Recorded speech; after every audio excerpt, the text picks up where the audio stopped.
नमस्कार। मेरा सात्विक सफ़र। पिछले वीडियो में मैंने मैदा की बात की थी।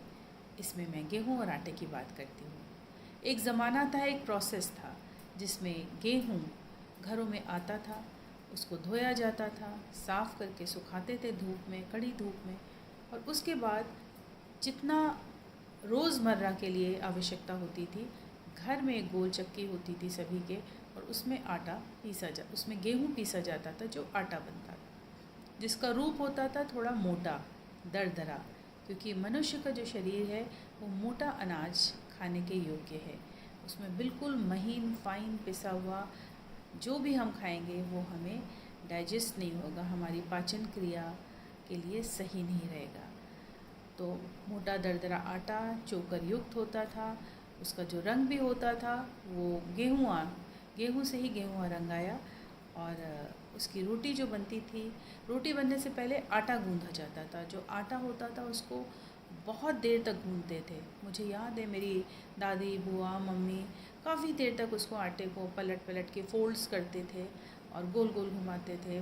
थोड़ा पानी डाला तो बिल्कुल वो चमक जाता था आटा, और उसके बाद उसको परात में रख दिया जाता था।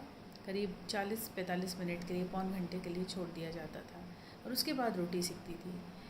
तो एक ज़माना था जो हमने दादी का देखा, जिसमें दादी नानी जिनकी बनी हुई रोटियाँ, और उसके बाद माँ की बनी हुई रोटियाँ देखी। दोनों के स्वरूप में बदलाव था, लेकिन आज जो आटा मिलता है वो एकदम महीन है। एक ऐसे तापमान पे बाहर मिलों में पिसता है जिसमें कि वो बिल्कुल पाउडर हो जाता है, और उसको देर तक रखने के लिए कुछ ब्लीचिंग एजेंट्स भी उसके अंदर डाले जाते हैं, जो कि इतने दिन तक पैकेट बंद आटा जो है वो ठीक रहता है, उसमें कीड़े नहीं पड़ते हैं। पहले जैसे ही आटा अपने अवधि पूरी करता था उसमें घुन पड़ जाता था, तो वो द्योतक होता था कि अब ये आटा खाने योग्य नहीं है। तो ताज़ा खाने का हमारे यहाँ हमेशा से चलन रहा। हम बहुत ही ज़्यादा बासा खाने लगे हैं, बहुत ही ज़्यादा फाइन और रिफाइंड खाने लगे हैं।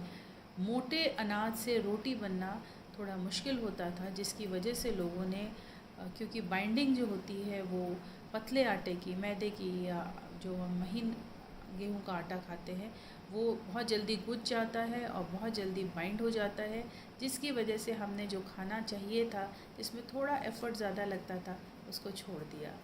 अपने सफ़र पे हमें वापस आना है, अपनी जड़ों में हमें वापस आना है। सोच के समझ के काम कीजिए। धन्यवाद।